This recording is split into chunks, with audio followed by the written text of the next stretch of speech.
राधे राधे। त्रिनेत्र भाग्य में आप सभी का स्वागत है। मैं हूं आपके साथ आचार्य पुष्पेंद्र शास्त्री। जीवन में बहुत सारी युक्तियां आप लोगों ने देखी होंगी, जो युक्ति हमारे जीवन को संभाल दे, जो उपाय हमारे जीवन को संभाल दे, जो समाधान हमारे जीवन में फूल खिला दे, उसको कहते हैं सच्चा युक्ति।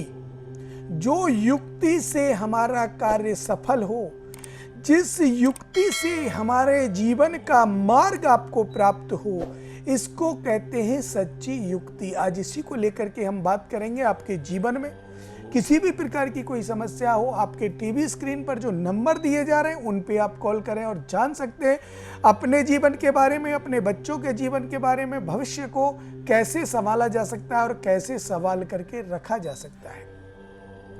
कहते हैं भाग्य में जो लिखा है वो मिलेगा ही मिलेगा, लेकिन बिना कर्म के भाग्य का लिखा बदल जाता है और वो आपको नहीं प्राप्त होता। तो कर्म और भाग्य को किस हिसाब से बना के रखना है, कर्म को कैसे आगे बढ़ाना है, भाग्य को कैसे आगे बढ़ाना है, कर्म और भाग्य दोनों अपने अपने जीवन में किस प्रकार अपने बाहुल्य को प्रकाशित करते हैं और अपने जीवन को सफल बनाते हैं, इसके लिए हम आपसे बात करेंगे।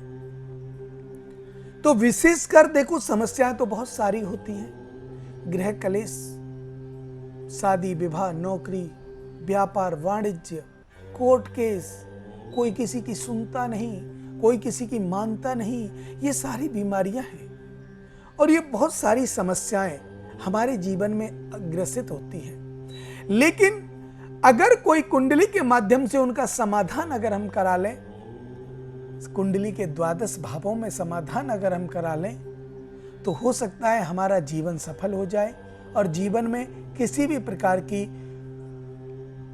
कोई भी समस्या ना रहे, जीवन एकदम सार्थक हो जाए। जीवन की सार्थकता एक विशेष रूप से आपके जीवन को बना सकती है। लेकिन उसके लिए आपको करना क्या है? बिन पग चलहि सुनई बिन काना, कर बिन करम करहूं विधि नाना। परमपिता परमात्मा जो बिना पैरों के चलते, बिन पग चलहि सुनई बिन काना, पैर नहीं है उसके फिर भी दौड़ते हैं, कान नहीं है फिर भी सुनते हैं। बिन पग चलहि सुनई बिन काना, कर बिन करम करहूं विधि नाना। कर नहीं है, हाथ नहीं है, फिर भी न जाने कितना कर्म करते हैं, कितने लोगों का कर्म करते हैं। तो बिना कर्म के हम भगवान को भी नहीं पूज सकते। तब वो कर्म कर रहा है तभी तो हम उसे पूज रहे हैं। और जब हम कर्म करेंगे तो परमात्मा हमें पूजेगा। और कहते हैं भक्त भक्त भगवंत गुरु, भगवान से बड़ा भक्त होता है। भगवान अपने जीवन की सार्थकता को भक्त के ऊपर डाल देता है। भक्त करे सो सब कुछ ठीक है। तो भक्त बनो, परमपिता परमात्मा का ध्यान करो। और वो आप कैसे बन सकते हैं? अपनी कुंडली का आंकलन करा करके।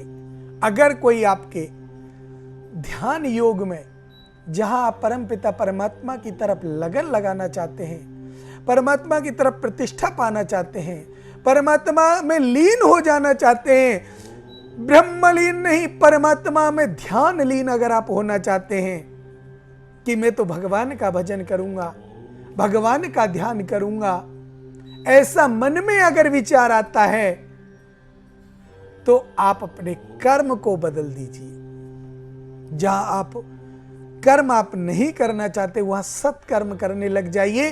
परमपिता परमात्मा आपको गोद में लेंगे, ये निश्चित है। लेकिन मनसा वाचा कर्मणा, मन से, वचन से, कर्म से शुद्धता होनी चाहिए। दिखावा नहीं होना चाहिए। दिखावा जो लोग करते हैं उनसे परमात्मा की दूरी योजनों मील होती है। लेकिन जो लोग दिखावा नहीं करते, परमपिता परमात्मा के सानिध्य में रहते हैं। तो आज मैं आपसे बात करूंगा आपके जीवन में, वैवाहिक जीवन को लेकर के। तो देखिए, व्यक्ति जीवन में समस्या तो होती है, लेकिन उसका समाधान अगर मिल जाए तो उससे बड़ा बड़भागी आदमी कोई नहीं है। बड़भागी मतलब अच्छे भाग्य वाला। अगर हम भाग्य के भरोसे रहते हैं तो भाग्य के भरोसे तो आपको बैठना ही पड़ेगा, ये निश्चित है। अब आप मान लीजिए, मैं कई बार आपको उदाहरण देता हूं कि खाने की थाली आपके सामने है और भाग्य में आप कहेंगे है तो अरे भाग्य में थी तभी तो आपके सामने आई। अब उसको आप पेट में ले जाने के लिए प्रयास करोगे, कर्म करोगे तभी तो जाएगी, उठ करके तो जाएगी नहीं। तो कर्म तो करना पड़ेगा, बिना कर्म के तो कुछ नहीं है। और जब तक आप कर्म नहीं करोगे तो आपका कार्य सफल नहीं होगा, यह भी निश्चित है। तो कर्म करो, कर्म ही पूजा है, कर्म ही निष्ठा है, कर्म ही साधना है, कर्म ही संयम है और कर्म ही नियम है। जब तक कर्म को बलिष्ठ बना लिया, जिस व्यक्ति ने कर्म को बलिष्ठ बना लिया, जो चीज भाग्य में है वो तो प्राप्त होगी ही होगी। लेकिन आपने सुना होगा, भाग्य को बदलते देर नहीं लगती। अर्थात कर्म से हम भाग्य को बदल सकते हैं, लेकिन कर्म करना पड़ेगा। माता पिता की सेवा करेंगे, गौ ब्राह्मण की सेवा करेंगे तो आप निश्चित मान लीजिए आधे से ज्यादा दोष कुंडली के अपने आप दूर हो जाएंगे। लेकिन करे कौन? शादी हो गई, शादी के बाद पत्नी की मानने लग गए, माता पिता कुछ कह रहे नहीं सुन रहे।